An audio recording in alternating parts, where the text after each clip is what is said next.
that is, reach out to your plug and play contact. But this is the Remo session is the showcase. That's where you're going to get to see the startups in the demo tables, do some networking, really get that interaction we really hope to get from these types of events. This Zoom session tees that up. You'll get to see some phenomenal content and speakers and video presentations from our startups. We're really excited about it. I just hope to see all of you who are here at our Remo session afterwards.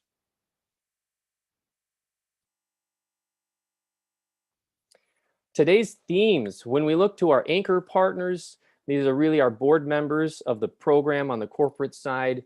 You can see here on the list, they tell us all the different interests. We go back as a team at Plug and Play and see where the common areas and common themes are and try to drive the entire program based on those. It was more of a challenge this batch, as you can imagine, than any other program I've seen in the past. There's a lot of urgency around innovation and new solutions that can help you adapt to these times, save costs. So the team went to work and we ended up with these 4 general areas that we have for our startups in our program that you'll see today. Inventory management, dealing with the volatility of everything going on, where you had plans coming into the pandemic, you had to adapt to changing spikes in need, and now you have to plan for what happens afterwards. E-commerce enablement.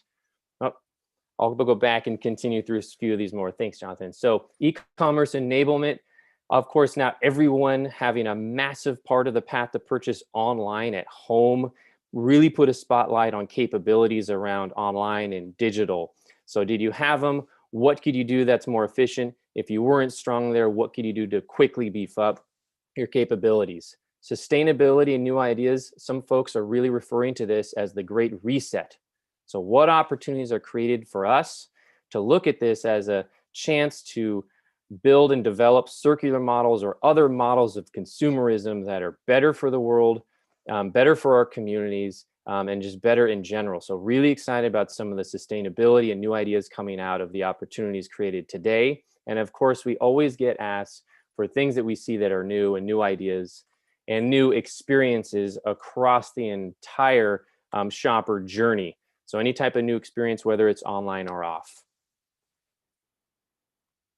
Thank you to the team. So this can't happen without this amazing team. My co-director and partner in crime, Kevin Paracado. It's great to have you here and really feed off of your passion for this space, just phenomenal. And the entire Ventures team, Tanya and Gwyneth, it's just a pleasure. And you know the startup ecosystem so well that we rely on you to bring together this great group of startups today. Everyone in partner success and partnership. We've got Colleen, Emily, Jasmine, and Suki. Fantastic. Thank you for being here and all your hard work. And of course, today won't happen at all unless Acadina works tirelessly on this batch program. This is really, Acadina, your day. And thank you so much for bringing us all together and making this happen. So it is my great pleasure to welcome to the virtual screen, Mr. Charlie Cole. He was named the CEO of FTD in March of 2020. Incredible, right? And he brings extensive digital and retail leadership experience to that role. Most recently, he served as the first global chief e-commerce officer for Samsonite, while simultaneously serving as chief digital officer for Tumi, which was acquired by Samsonite. Prior to that, he held executive positions and led digital transformations at several companies, including Assembled Brands and a leading nutritional supplement company acquired by Reckitt Benckiser, and Lucky Brand Jeans. He also provides advisory services to a number of companies operating in the e-commerce arena. Welcome, Charlie. Great to virtually see you. Likewise, it's all yours. Thank you very much. Can everybody hear me okay? Everything's good on your side? Fabulous. All right, we're going to try to share the screen here. Let's see if I don't screw this up somehow. Bear with me, guys. All right, is everything hunky-dory on your guys' side? If I can get someone to say yes, no. Fabulous. Okay. Good morning, everyone. Well, I think it's morning for most of you. I'm here in Seattle, Washington. It's nice to meet everyone.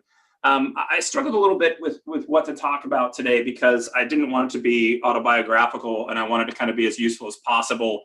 But what I'm gonna kind of do is run through my background, just both personally and professionally, because I think it can be some learnings, both positive and negative, on kind of how to progress into the C-suite, and then kind of talk a little bit more about my organizational and innovation philosophy, and then more specifically talk about what's going on at FTD, because I think there's some good case studies that everybody can take from and learn from. So this is me really quickly. I've had a weird career, which I'll talk a little bit about next. But my family is a lot of fun. On the top left there is my personal record of throwing my daughter Lila in the air. Then two of my son Anders with our dog McAllen, and my wife with Lila as a baby. One of my absolute favorite hobbies is messing with salespeople on LinkedIn. Just brings me endless joy. This is a real example of some guy named Rob, who I'd never met before, who on March 24th talked to me about how he can be very, very helpful with my strategy. And my response was, hey, Rob, it's my second day as CEO. If you think now's the time to offer me strategic advice, I have to question your strategic thinking. Nothing brings me more joy than messing with bad salespeople on LinkedIn. Tells you a little bit about my philosophy. I am an avid University of Washington supporter. Both my wife and I play volleyball there. And so Seattle is home, even though I was born in upstate New York. And so we relocated back here about 5 years ago. So that's me. I want to use this slide to show you a little bit about probably a risky career progression. And the reason I say that is if you personally have a goal of a C-suite, you really kind of have three options, I would say, which is a linear path. And a linear path, I would say, is undergrad, work a little bit, MBA, consulting, big company, CEO. The reason I say linear paths tend to work is you should never underestimate the gatekeepers. And the gatekeepers in the corporate world in particular, and this is maybe a little less true, but it's still extremely true, are the major recruiting firms, the Korn Ferries, Egon Zenders, Spencer Stuart's, Heidrick Struggles, True Search, et cetera. They are looking at a resume as a persona. They're not going to get to know you if you don't pass that gatekeeping. My resume is the antithesis of what they look for. And the reason being is this mixture of entrepreneurship, private equity operating, big company operating. It just doesn't make sense to somebody when they look at paper. A lot of people will look at my piece of paper and say, this guy must be a flake because he moves around a lot. In reality, I've had 4 exits in my life. And in 3 of those exits, the exit was the goal, i.e. when I worked with our investors, we signed in and said, hey, we're looking for X multiple by Y year. And we achieved that at exit and everybody was really happy. The only exception to that rule was my time at Toomey. Toomey, I can say without a shadow of a doubt, is my one exit where I personally contributed $0 in value. I just was lucky. It was right place, right time. And so when you're going through your personal journey and kind of trying to figure out what you want to do, I think it's important to contextualize where you want to end up. Because look, entrepreneurship is always going to be there. If you're good and you have a risk profile that allow you to try, you can always start a company and give yourself the title CEO. It's just that if it fails, you've now kind of made a divergence in your resume, which is fine, right? And so it's not a curse to be an entrepreneur your whole life. It's only a curse to be an entrepreneur your whole life if, frankly, you suck at it, right? And so I think you should always contextualize where you want to go and then your risk profile and how you want to get there. Because within the context of risk is time, right? If you are willing to work at Procter & Gamble for 15 years, make no mistake about it, that puts you on a C-suite path. It also mitigates a ton of risk, but maybe that doesn't match your time series. And so for me, I got away with kind of bopping in between. And for me, the fabric of why I ended up where I did is 2 things. Number 1, luck, and number 2, mentorship. And if you look at kind of my Robert Frost fork in the road, it was Shift Nutrition. I was on this nice, neat path of digital advertising to fashion e-commerce, and then I jumped to CPG. And the reason I jumped to CPG is a guy named Tarang Amin. Tarang was the CEO at Shift. He exited that business. He's now the CEO at ELF Cosmetics. He exited that business. And I was very fortunate to candidly meet someone smarter than me, right? And kind of learn from Tarang. He informed my entire managerial style. And that was, for me, the most important launching pad to being ready to be a CEO. Now, the luck part, you still have to kind of have an opportunity present itself. Now, I was a CEO in a startup where I exited. And then when I went back out into the world, I talked to the aforementioned recruiting firms. it is not a random event that I have good friends at the 5 firms that I've mentioned, because I said to them, look, there is this mythical list that isn't real, but it's kind of real, that when a CEO job for a major retailer comes up, y'all know who you're going to call, right? And I want to be on that list. What do I have to do? And that advice kind of led me to go work for Toomey, stay at Samsonite for quite a while. And after 4 years, lo and behold, Spencer Stewart's reaching out to me for CEO roles. And so I think that this kind of career would be a cautionary tale for some people because it's not the most obvious. I had to get a combination of lucky and good to get here, but you should be thinking about your chessboard as you kind of move forward in life to kind of reach your professional goals. Okay, philosophically, let me talk first about why I believe people screw up their operational system. And by screw up, I mean hinder long-term innovation, focus on incremental change for step change. You can make your own definition of screw up. For me, never underestimate incentives, ever, right? If a classic example of the thing hindered by incentives is innovation.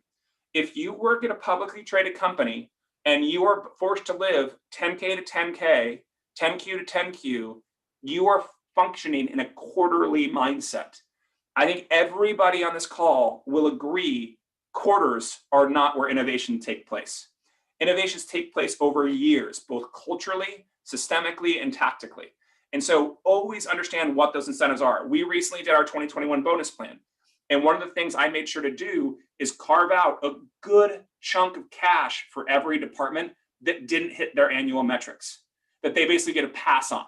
Because I want them to think of that as their innovation slush fund so they can think about it in a longer range forecast, knowing that long range is a hard thing to incentivize for. If you got equity, great. If you're an entry-level employee, hard to really kind of paint that vision. So don't forget about incentives. It's an important place to start, even though it is a little bit Machiavellian. Your investor goals are probably the single most important. If you are working at a venture capital-based company versus a private equity-based company versus a publicly traded company, the people holding the purse strings have different definitions of success. Now, you can try to run into that headwind as much as you want. You're going to fail, right? If you don't contextualize your goals with your company goals, with your investor goals, then you're going to fail. Because make no mistake about it, if you're trying to do something that's really important, has a great payoff in 7 years, and your investors try to sell the company at 3, you're never going to get the funding to do it. So always contextualize what you do in the context of your investors. And then groupthink's a scary thing. And I think this is where I have to be very careful with my choice of words because I feel like people misunderstand diversity. Diversity is tended to be defined by race, religion, sex, whatever it may be. What I would implore all of you is to build all of your team with diverse brains, right? If your entire team is MBAs from Harvard or PhDs in computer science from MIT, I'm telling you right now, your team's going to suck. It doesn't matter how smart you are. Yes, every team wants an MBA from Harvard. And yes, every team would be great to have a PhD in computer science from MIT. But what makes it really powerful is when you put those two people next to each other and force them to collaborate. So team structure is remarkably important to me. When I got to FTD, we had 7 people in the C-suite. All of them were 45 to 60-year-old white men. I then hired 3 more executives. All of them were 30 to 45-year-old women. I think it's really important that you understand how backgrounds contextualize the way people think, not just what they're thinking about. And that's why I think diverse teams are essential to building awesome operational systems. Don't conflate data with analytics. I think it's so funny when people talk about lifetime value as an analytics. It's just data, right? This is Will Decker. What's his career purchase? Go. Every single person in your company should be able to make that data pull because that's not analysis. What's analysis is understanding how Will's path to first purchase informed his lifetime value versus Charlie's path to first purchase informed my lifetime value, and understanding how that should flow upstream to drive marketing. That's analysis. So what I think is important is everyone in your team has access to data, can pull their own data, and you can leave the data scientists to do true analysis or true data science or true machine learning. The conflation of those two things drives me batty. And I think to drive a powerful operational system, you need to make sure you understand those in their own silos and value them accordingly. And then my least favorite saying on the face of the earth is under promise and over deliver, right? If you want to change that a little bit, you'd say sandbag. what you kind of need to do is create an organizational system where people are motivated to try to hit the nail on the head, and they feel safe when they come up a little short. And I think this is important because if I'm managing a team based on a lot of people who are under promising and over delivering, I'm going slower than I could be. So creating this organization where you have a lot of safety for people to go fast, and by definition, going fast means having a tendency to fail every once in a while, you will have a better team. And it starts with making people safe to fail a little bit. It's a lot of trust. They have to mitigate risk as they do it, but it's an extremely important aspect to a high-performing organizational team. Now, systemically, I run a really cross-functional organization. There is one generalist, it's me.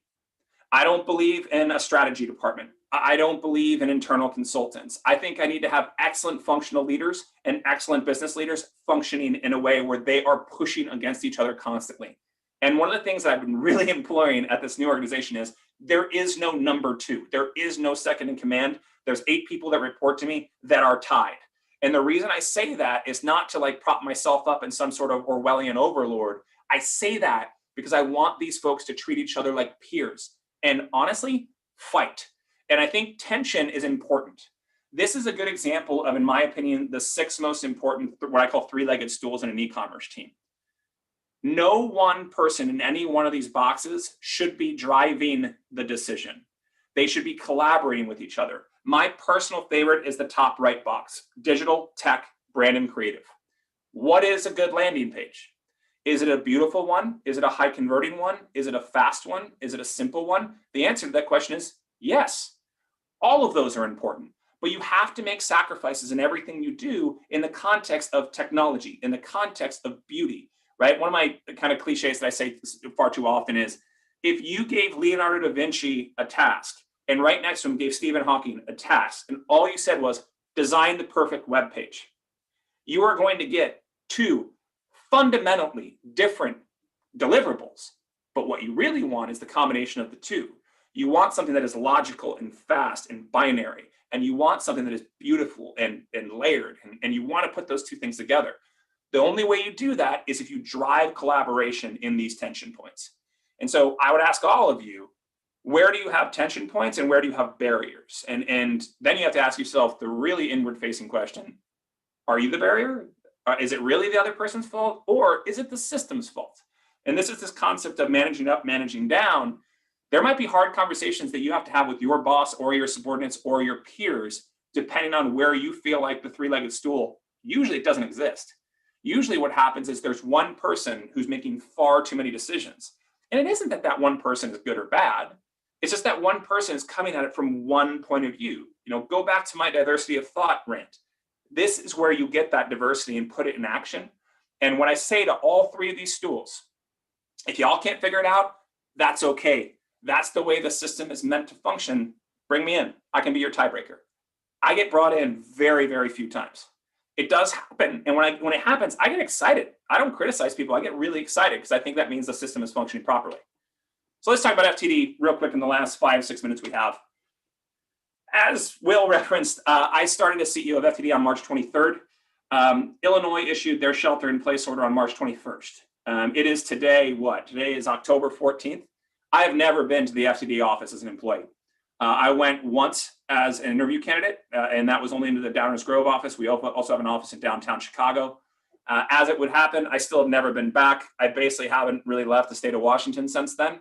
But such is life. But inheriting a team where you've never met anybody, 1, it's the first time they've sheltered in place in 110 years, 2, and let's just admit it, there's just a general tension in the world on March 23rd.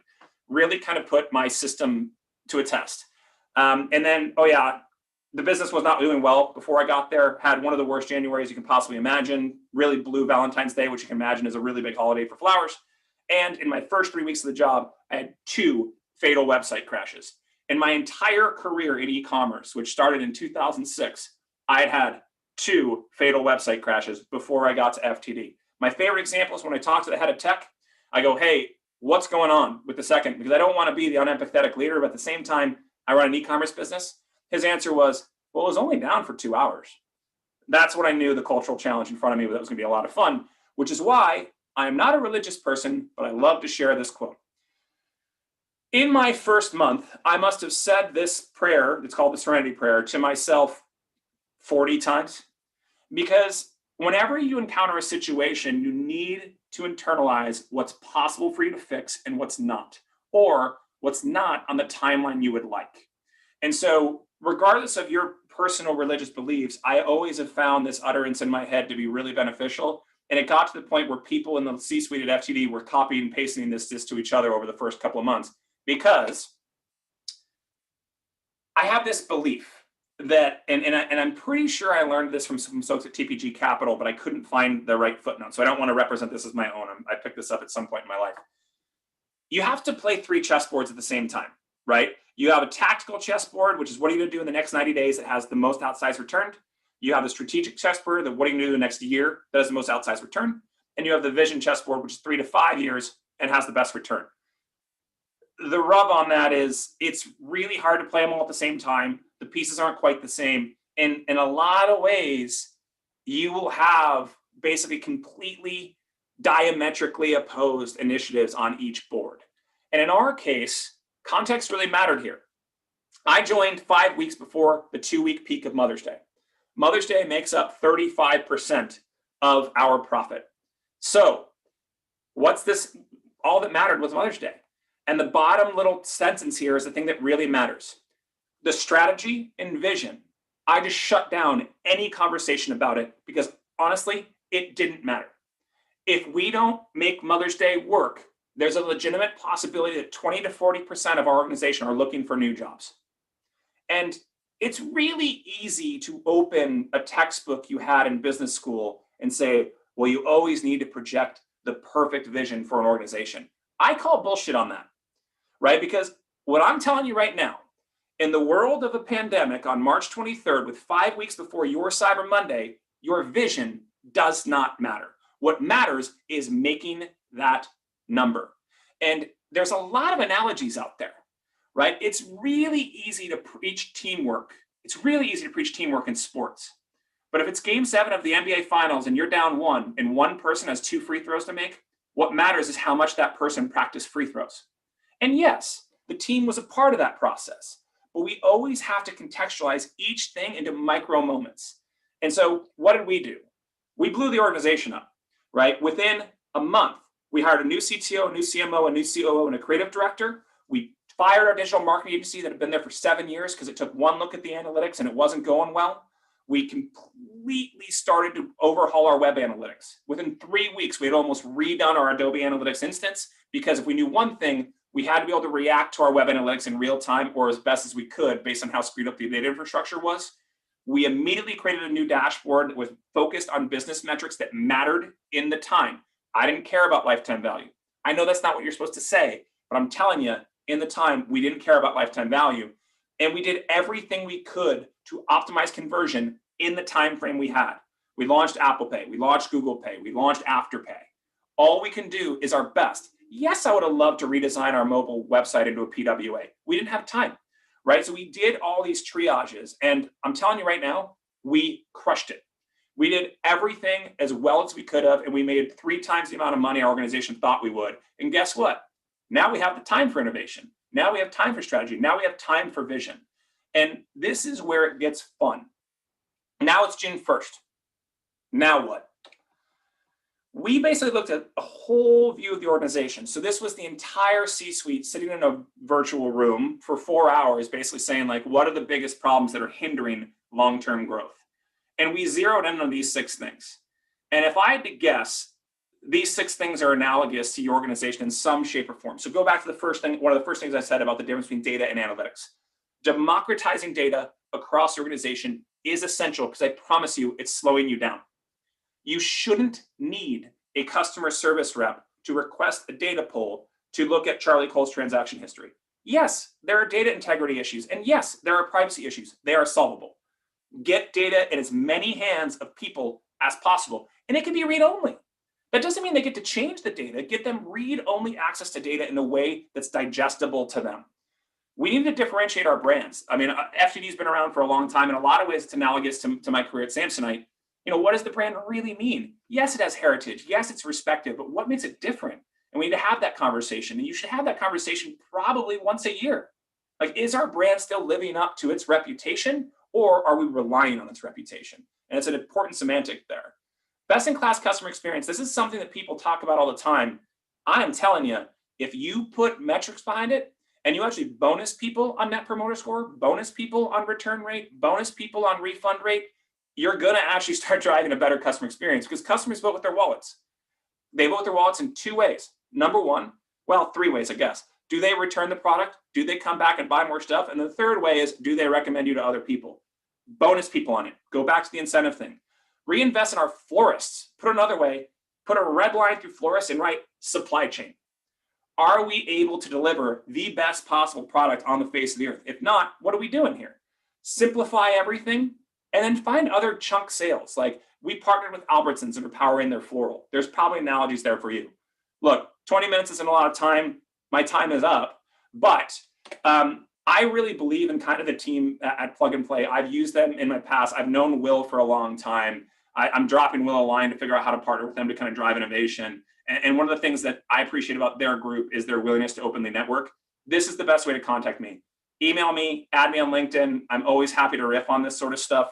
Hopefully you found this is helpful. A lot of information in 20 minutes, and I'm not exactly the slowest talker in the face of the earth, but appreciate the opportunity to plug and play and hope it was helpful, everyone.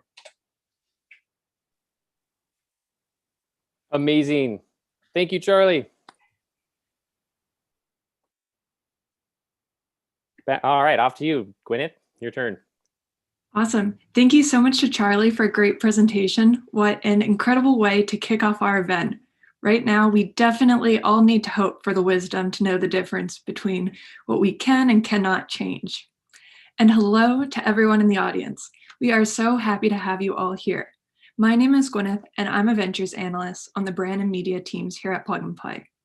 For the next portion of our expo, we will be showcasing our incredible batch startups.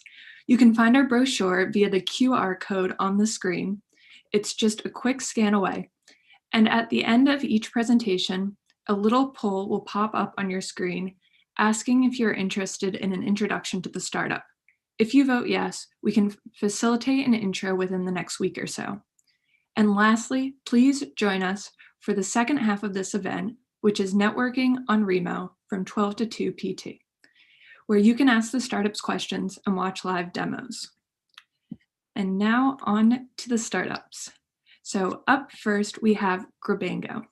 Have you ever walked into a store, saw an extremely long checkout line, and wished you could just grab and go and pay for it, of course? Well, now you can. Grabango provides a frictionless checkout experience for large-scale grocery and C-store chains.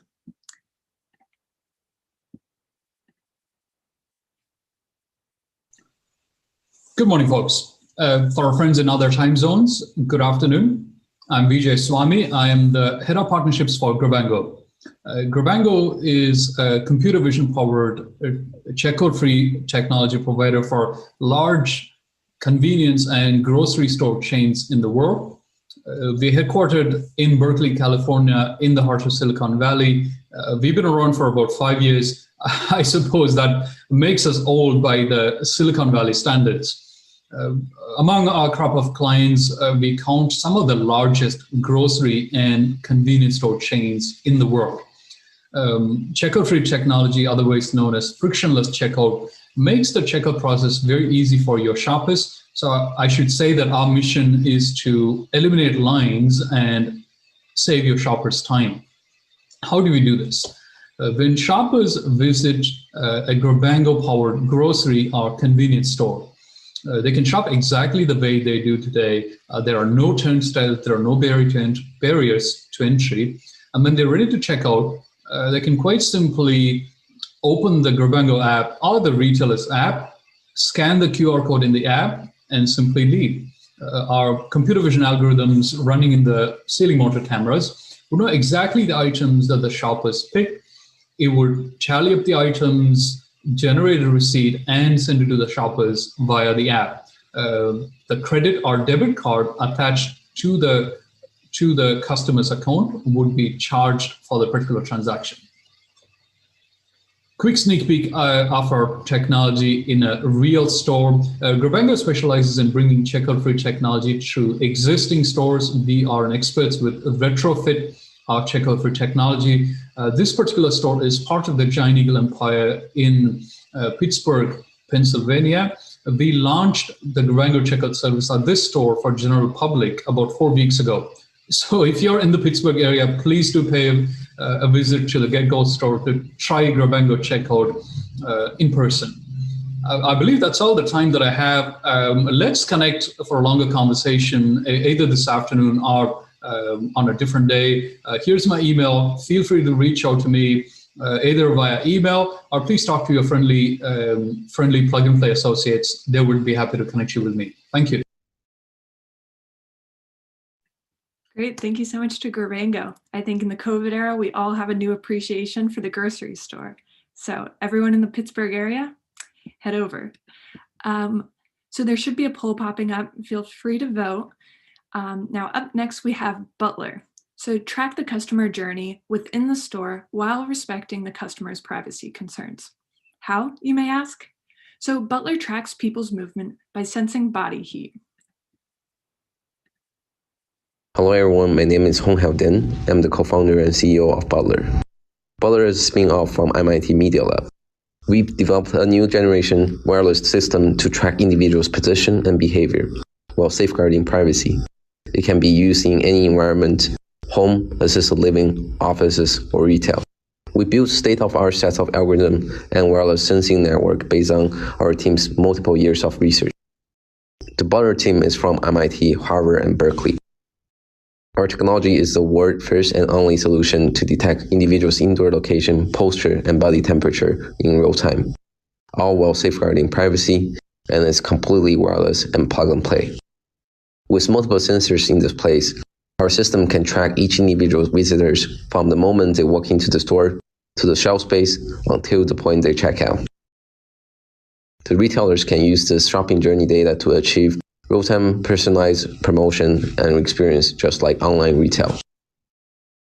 In response to the COVID-19 pandemic, we added automated maximum occupancy control, queue management, and temperature screening to eliminate the designated staff member and reduce the cost and risk for the business owners. And we just rolled out the temperature detection feature. It's the first and only solution to detect indoor location, posture, and body temperature at the same time. And we have built it ultra easy to deploy, safeguard privacy, accurate, real-time, and low cost. Our existing competitor, Density, can only do head count at entrance and exit, selling at $1,000, which is 5 times higher, and is a wired solution that has additional cost. It doesn't have the ability to monitor the space inside the door, and definitely cannot detect body temperature. Other technology like Wi-Fi or beacon cannot compete our accuracy by nature. We're the winner of Architecture A+ Award in Smart Building and Technology category in 2020. Imagine a physical world that truly understands customer user experience that is safe, responsive, and intelligent, powered by Butler.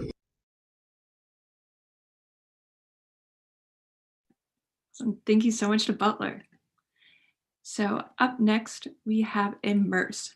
So do you ever wish you could have the in-store experience without actually having to go to the store? You know, no makeup, no driving. You can even stay in your PJs. So Immerse is a live commerce platform that connects online shoppers with in-store sales associates via live shoppable video. Hi, I'm Patrick Jacobs, a co-founder at Immerse. At Immerse, we believe that the future of e-commerce is both live and personal. And that's why we built a platform that virtually transports online shoppers right into their favorite store instantaneously with a simple click of a button. For merchants of all sizes, you're now enabled to offer an in-store experience online. And for your online shoppers, you now get the same level of white glove service that you would expect in the store in a safe and convenient manner.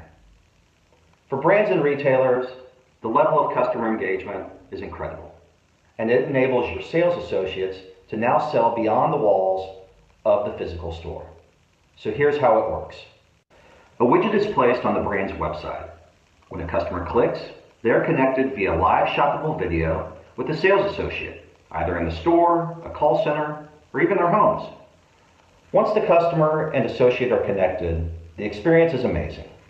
The associate can answer questions, can make suggestions, and because we integrate with the brand's e-commerce platform, the sales associate is armed with data and tools to deliver a fantastic experience to the customer. The two parties can literally shop alongside each other, just like they could in the store. This is obviously a timely solution, as merchants begin to struggle with dwindling foot traffic, as well as the growing consumer demands for convenience. And while there is no doubt that the Immerse platform helps solidify the relationship for the customer and the brand, we're also seeing remarkable metrics on the performance of the platform. We're converting 1 out of every 3 connections between the customer and the associate into a sale, an absurd number for online purchases. Further, average order values are significantly higher and return rates are drastically reduced on the Immerse platform. Plus, customers love it and the feedback we get from them is overwhelmingly positive. If you're a brand or retailer that believes that your online customers could benefit from a consultative sales experience, then we'd love to discuss how Immerse can work for you. We're also always eager to discuss the opportunity with Immerse with strategic investment partners. If you fit either of those profiles, please reach out today. Thank you for your time. I don't know about you, but I'm ready to shop from home using Immerse. Outside of work hours, of course, don't worry. Up next, we have Oculogics. So on average, order fulfillment accounts for about 60% of operational costs. We don't need that. Well, with Oculogics, we don't need to have that. Order fulfillment is no longer so labor intensive and costly. Hi, my name is Tanner Green, and I'm Chief Operating Officer at Oculogics. At Oculogics, our mantra is to empower the workforce with the tools they need to work better. As for our team, we've got a team full of experts, decades worth of experience in their respective fields, and an incredible group of advisors and mentors that ensure we drive success. The question, why now, is super important to ask when you're at any stage of enterprise. As we've seen with ours, specifically in our beachhead buy online, pick up in store, and with online grocery sales, the growth is there, over 700% compounding annually. In August of 2019, online grocery sales specifically were at $1 billion, and less than a year later, they've now exceeded over $7 billion. And a problem that a lot of these retailers are facing, right, is the footprint of retail is being reimagined. And retail is being reimagined as micro distribution centers that allow for greater contact and greater touch points to the end consumer. And as with this evolution of retail, that's where we come in. Our solution is a digital order fulfillment platform that enables these stores to do more. We do this through 3 pillars. The first is increasing visibility of in-store operations and by network orchestration of AI pathfinding technology. Second is through increasing in-store fulfillment capabilities. We do this utilizing cloud-based fulfillment alongside augmented reality solutions. And lastly is through infrastructure-light technology. We like to play nice in the sandbox, if you will, with existing IT infrastructure to allow for a more faster and seamless onboarding process. We launched in one international grocer and found pretty incredible results, a 2,600% ROI over 2 years that came alongside with a 20% improvement in speed and in accuracy and their in-store fulfillment process. And as we move forward, we're always looking for partners to join our partnership program. So that includes system integrators, value-added resellers, and vertically integrated enterprises that can help us, get to the next level. And so thank you. Thank you so much, Oculogics. So 2,600% return on investment, not too bad to say the least. Well, up next we have AirKit. So how do we improve the customer-led journey, and preferably in a way that is easy to integrate and not code intensive, so you can create a customized experience without coding with AirKit? Hi, good afternoon, everybody. My name is Brian Cheney, account executive with AirKit. Excited to walk you through our solution here. We are building a low-code digital engagement platform. A little bit about the company here. We've been around for about 3 years. However, the core team's been together for well over a decade. Originally founded a company called RelateIQ, which was acquired by Salesforce.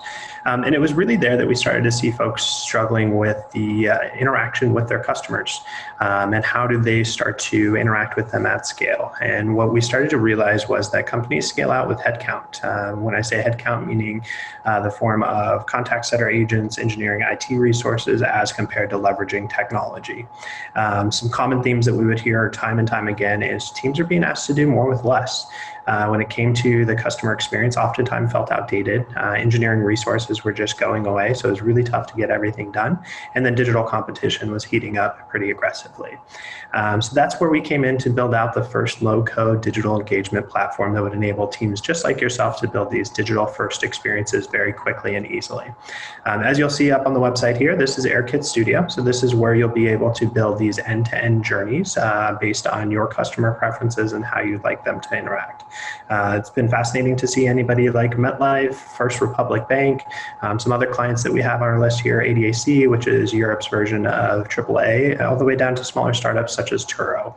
And essentially how we interact is, first of all, being very flexible on the front end to interact with your customer in a way that they're comfortable, pulling them down this digital journey via SMS, text messages, QR codes, emails, et cetera, and then being able to pick up all this data and information as they go through these journeys to push back into your enterprise systems, whether this is Salesforce, Zendesk, Stripe, et cetera, and many more. Thank you for learning a little bit more about AirKit. Super excited to discuss any potential partnerships out there with people with interest. Feel free to reach out to me directly. All my contact information is listed right there below. Thank you very much and have a great day. Great. Thank you so much to Brian. And that was a great virtual background. Always good to have those these days. So up next, we have a little bit of a surprise. This is an international spotlight. So Plug and Play has over 30 offices around the world. We're constantly sourcing startups from all corners of the globe. We work closely with international corporate partners, as well as our colleagues from different offices. So up next, we have Style Seller, which is creating a zero marketing through linking brands and buyers. Buyers become sellers and create revenue from their purchased products. Make your lifestyle a value. Hello, I'm Zamali of Style Seller. Style Seller is video commerce platform for next generation of e-commerce. We transform everyday consumers like you into sellers simply by creating reviews of products in our platform. When the purchase is made via the link, reviewers will get the reward up to 25% of selling price without hassles of creating an online shop. Here, Anna has made about $95,000 in revenue through Style Seller over the past year. How is this possible? Just like dropshipping, the brands take care of sourcing and delivery, and plus, no need to have physical e-shop.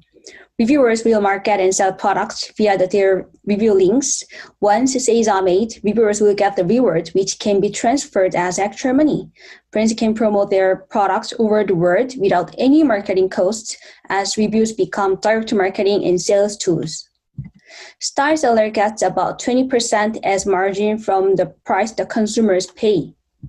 With only about $1,000 marketing fees per month via Instagram ads, we're making around $250,000 in monthly revenue. Since consumers voluntarily participate in the marketing, so it could be possible to bring this great effect with low marketing cost. Through our beta test, we saw positive numbers in Southeast Asia and Korea. Now we are looking for investors and cooperative companies in retail to get American market successfully. We are an expert team with passion and credibility. We understand customers' demands and leading the trend. With Style Seller, the time and effort you put on social media can turn out to be real value. So be with us. Thank you. So for partners, that looks like a great tool, and for everyone else, a potential side gig. I don't know, we can give it a try. Up next, continuing with our international batch, we have Better Future Impact, which offers an online platform for funding for finding information about private companies, corporate and investor activities, and market insights around positive impact and sustainability. Hello, I'm the founder and CEO of Better Future Impact. I always wondered whether there will be a time good heart matters, good intentions are rewarded, and good actions bring greater monetization value. I believe this time has finally come under the theme called Sustainable Business, Conscious Consumerism, and Impact Investing. Better Future Impact is one-stop search platform to discover impact startups, conscious consumer brands, strategic partnership cases, and investment deals to pursue new opportunities in the coming era of sustainability. To simply put, you may view us as the next Crunchbase and CB Insights focusing on positive impact companies and sustainability market trends. Reduce your time researching Google articles, stop hiring expensive MBA consultants, and reduce effort filtering out more positive impact companies in Crunchbase. We do that for you. You just need to come to Better Future Impact to get curated information and resources you need around impact and sustainability market trends to be ahead of this game. Our team is comprised of sustainability professionals who graduated from Columbia University with extensive experience in the field of ESG, data, and sustainability management. We have received $35,000 as grant till now. It is the first time we are now open to pre-seed fundraising from external investors. We're also looking for clients who are willing to work with us on industry research based on our database, expertise, and global entrepreneur community, which is across 12 different countries. The wave of impact is coming. It is coming fast. It is huge, and it's a good one. So hop on this wave with us. Help us deliver the right information to the market and to you. Thank you. Great, thank you so much. I think right now we all realize we need a better future impact, pun intended. So thank you to our international startups. Now we're jumping back to our Silicon Valley batch where we have Clue. So imagine a platform predicting an ice cream store you would like based off your favorite movie. Okay, no need to imagine. It's already here. Thanks to Clue, companies can understand my preferences better than I can about myself. Get ready for Clue, a cultural artificial intelligence platform. Hi, I'm Alex Elias, founder and CEO of Clue. Clue has developed cultural AI, cutting-edge data science across some of the largest categories of culture and entertainment and consumer taste. We're backed by a wide variety of leading VCs, corporate strategics, and interesting individuals. We've raised over $20 million to date. We're based primarily in New York City and Amsterdam. And we currently cover over 250 million entities. So if your company has anything to do with understanding consumer taste across any of these categories, Clue can likely add value to your roadmap. These are just some samples of the types of things Clue can do with sub 50 millisecond latencies on average types. Clue can accommodate a wide variety of data shapes. Typically sub 50 millisecond latencies. Clue's constantly getting smarter as well. So as a client, you're constantly seeing the latest entities and outputs. And very importantly, Clue's been developed with privacy in mind from day one. We've never operated with any PII whatsoever. So all this AI, all these inferences can be generated based on anonymized input signal and anonymized arrays. And Clue's compliant by design under CCPA, under GDPR. And so a lot of this value can be unlocked in ways that couldn't be otherwise. And Clue works with a wide variety of leading companies across industries. We would love to hear from you. We're looking for additional great use cases, corporate partners to pilot new integrations with, and also open to strategic investment where it makes sense for both parties. And hope you reach out. We'd love to give you a live demo and show this all in action and scope out some further use cases. Thanks so much for joining. Thank you so much, Alex, for that. And I saw Leonardo DiCaprio as one of your investors. If you want to make an intro to Leo, I'd love it, but no pressure, up to you. So up next we have Impera. So save your time. Data entry can be easy and automated. Well, at least with Impera. Impera offers an AI automation platform that helps you leverage data trapped in PDFs, images, and videos. Welcome to Impera. Impera helps you extract valuable data from your documents and images using artificial intelligence. Today, companies spend countless hours retyping information found in PDFs and scanned images. Traditional document processing automation tools often fail because they require rigid document layouts. These template-based approaches never work because the reality is that document layouts are varied and often changing. If you were a data scientist, you could build a machine learning model to understand your documents. First, you'd have to go out and collect thousands of examples, then train your model, then evaluate the model to see if it's effective. And if you come across a new document layout, you'd have to start that process all over again. But wouldn't it be great if the machine learning model could gain confidence over its predictions in an ongoing way through simple interactions? And what if you didn't have to be a data scientist or know anything about machine learning to just get the data out of your documents? At Impera, we embed AI into a spreadsheet-like interface that abstracts away all of the machine learning complexities and allows you to see immediate results with just a few clicks. Each time you highlight a word, or confirm some predicted text, or make a correction, those interactions get immediately fed back into the model for retraining, giving you fresh and more confident predictions. With Impera, you can process hundreds of documents in just a few minutes.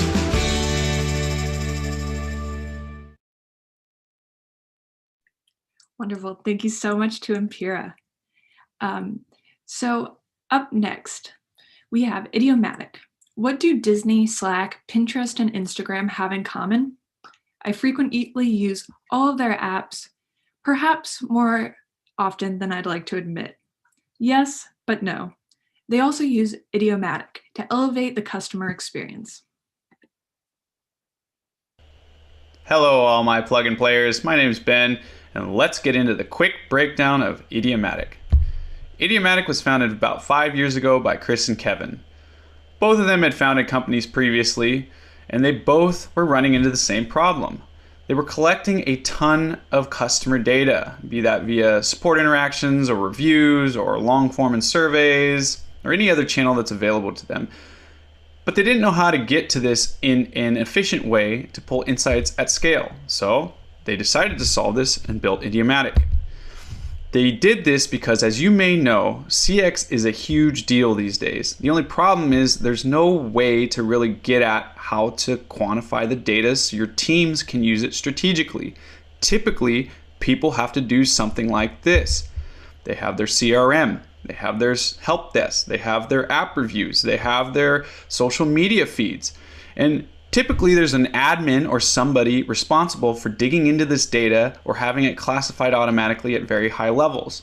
This still leaves to lots of manual work to figure out what their customers want and need. It's too slow. So what Idiomatic does instead is we build custom machine learning model sets to help our clients classify freeform feedback, right? And so instead of them having to have admins for each data source, they just send all their data sources to Idiomatic and they let our custom set of machine learning models do the tagging automatically.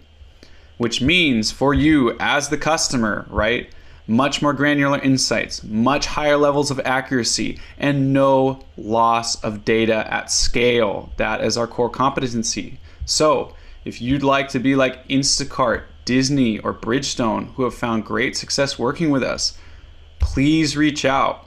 We would love to help. Thank you. Awesome. 89% of customers walking away after a bad customer experience. Sounds like we all need Idiomatic. Up next, we have centricity. So you know how it goes. We all want the right product in front of the right person at the right time. Sounds kind of easy, but unfortunately it is not. But thanks to centricity, it can be. Centricity is a SaaS company that provides micro-market pre-purchase intent data to retailer and CPG companies.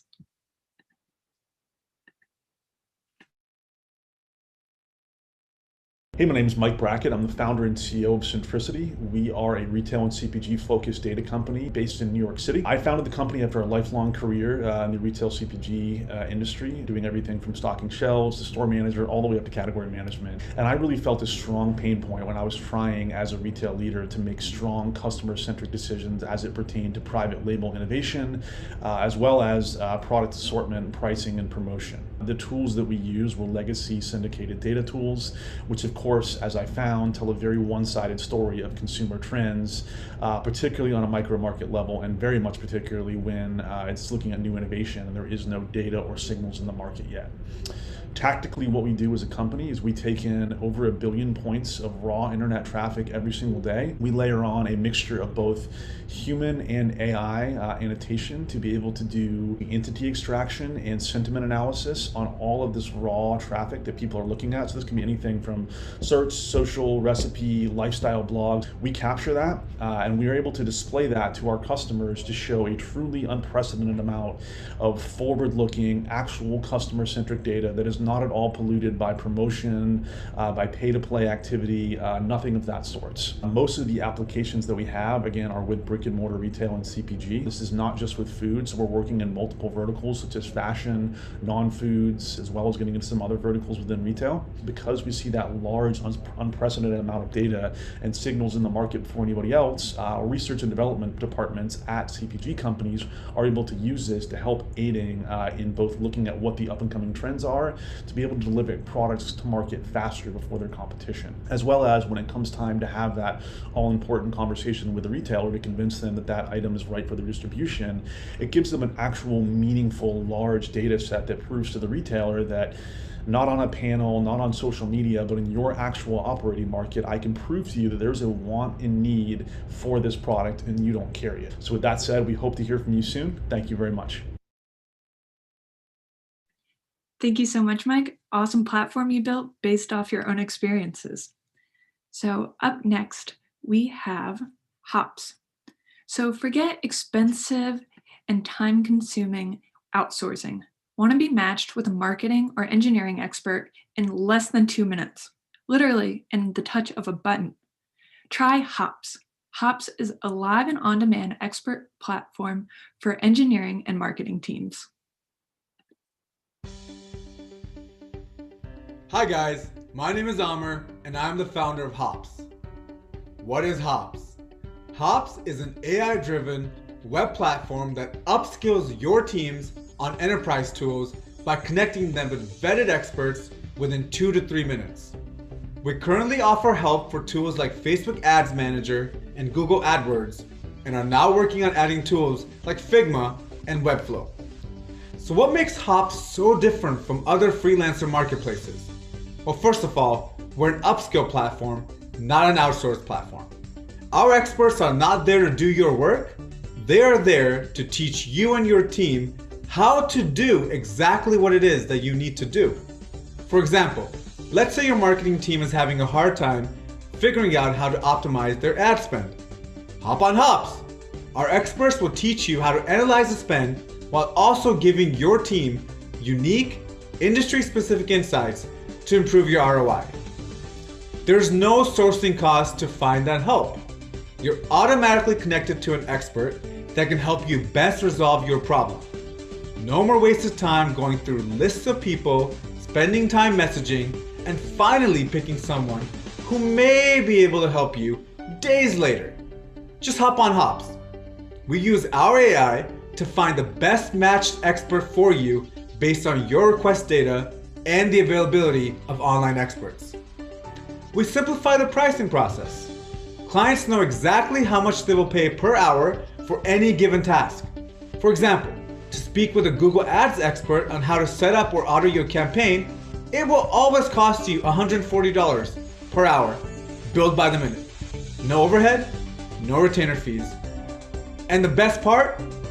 We connect you to an expert within 2 to 3 minutes to start an audio-video screen share call. Sounds easy enough. Let's just hop on Hops. So up next, let me just tell you, it's happened to all of us. You don't realize your favorite meal was incorrect until you get home. Or you get ready to have your fries, but your favorite sauce is lost. It's terrible. It truly is. Well, AI solves the problem of order inaccuracy by using computer vision. Hi, we're Got.ai, and we're building the restaurant of the future. Got.ai is an AI-powered restaurant manager that is able to see everything that's happening in the restaurant at once and use this to power the restaurant of the future. Got installs cameras in quick service restaurants, and using deep learning and computer vision, we build a digital representation of the store. This allows for multiple add-on use cases, and using this, we solve enterprise food services needs for order accuracy, analytics, and new applications. In the restaurant of the future, I don't have to worry about waiting in line, receiving an incorrectly prepared order, or pulling out my wallet to pay. An AI has watched what has happened and carefully choreographed operations and experience, from prep to checkout. We track raw ingredients to their final destinations, for both waste and completed orders. For every order that is prepped in the restaurant, Got.ai ties together the who, what, when of the preparation of the order with the where the order ended up, i.e. what customer paid for the order. This lets brands fix the why and enable real-time interventional applications. One of these applications is the bagging supervisor. There are many use cases for technology. We can't go through and detail all of them in the time allotted, but we're being used for order accuracy, cashier automation, service analytics, and other tools to improve restaurant economics. If you are interested in tracking assembly in your operations, you may wish to talk to us. Please contact sales@agot.ai for sales inquiries, or contact me directly at alex@agot.ai. Thank you. Awesome presentation, and anything to get that order correct, I'm into. So up next we have Perksy. Now, as a millennial, you guys have to trust me on this. Perksy is fun and interactive. And for companies, it's a great real-time consumer insights research platform. So get rewards, answer questions. I'm in. Hi, I'm Nadia. I'm a 4-time founder, Forbes 30 Under 30, and the CEO and founder of Perksy, and we're building the future of feedback. Perksy is an on-demand insights platform that powers contextual, in-the-moment research with everyday consumers through mobile. Users download the Perksy app and answer these interactive, immersive questions from brands in a format called stacks. For every stack that they answer, users can collect points, which they then redeem at over 100 participating retailers, like Nike, Nordstrom, Sephora, Uber, Delta Airlines. 80% of our users complete their stack within 6 hours, compared to the industry standard of 2 to 5%. And it's because of the unique, patented experience we've created, one that leads to better responses, better engagement, and better data. Unlike other providers, we never use third-party sample. Our audience is entirely our own. They're real, everyday people who are unique and diverse, like you and I. Perksy also connects brands with some of the hardest to reach audiences, with a special focus on millennials and Gen Z, so you can talk to the people who matter most to your brand. With Perksy, we put the power of real-time research right at your fingertips, with an easy-to-use platform that powers insights for your brand at every consumer inflection point. Perksy's platform lets you create and design custom research campaigns, reach hyper-targeted and hyper-local audiences, and analyze all of the results in real time. We're also crazy fast. We get results for brands in hours, not weeks. Today we have over 95 agency and enterprise customers, like Pepsi, Nestle, Smuckers, Mondelez, Target, Kohl's, and Nickelodeon. Common use cases include package tests, concept tests, brand tracking, and ad effectiveness.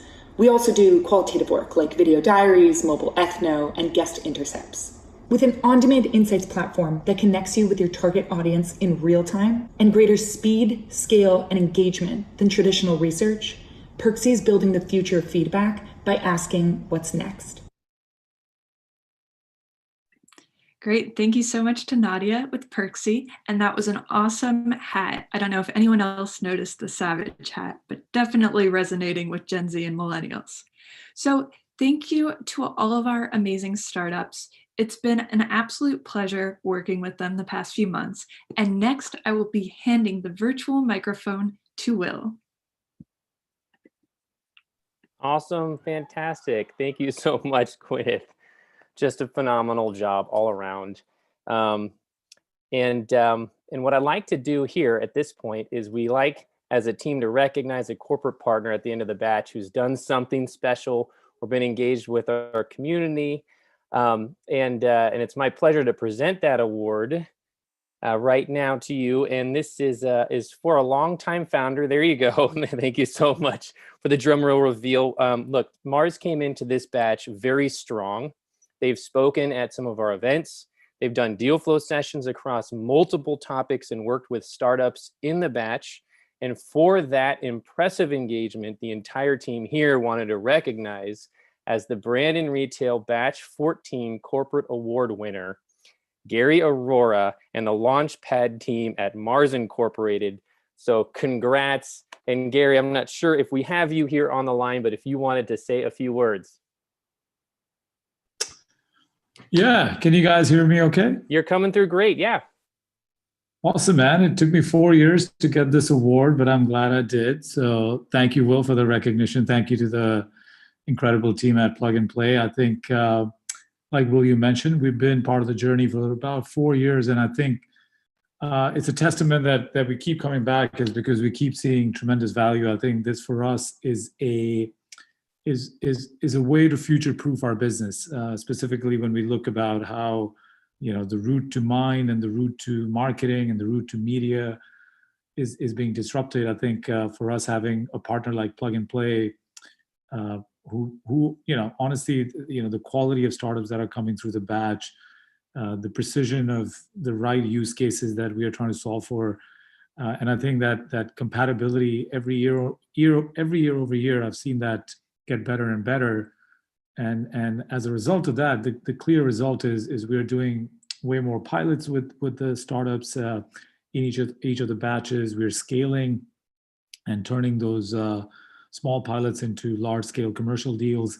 So I think the proof is in the pudding. And honestly, big shout out to the team at Plug and Play, for being ultra responsive, being super helpful when we need them. And I think I think we've established a pretty nice way of working, which is we lean in when we need to lean in, we're working when we need to work, and I think that rhythm and that focus on the right use cases has really resulted in some really meaningful work that we're doing together. So I hope to continue to play an important role in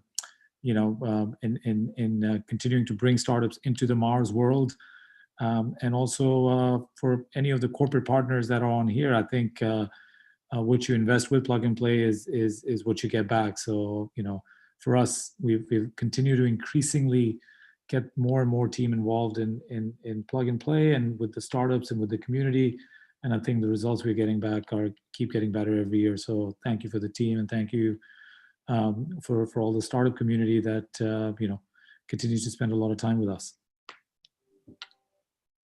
Incredible. Well, thank you, Gary and team, and congratulations again. I really appreciate working with you. So fantastic. That is it. That brings us to the close of part 1 out of 2 for our Brand and Retail Expo. The showcase on Remo will be happening this afternoon, Pacific time, with our media and advertising group as well. It'll be combined. The next expo in the Fall Summit will be media and advertising coming up shortly. So thank you to operations. Thank you to the startups. Thank you to our partners, Charlie Cole. Everybody did a phenomenal job, and have a wonderful day.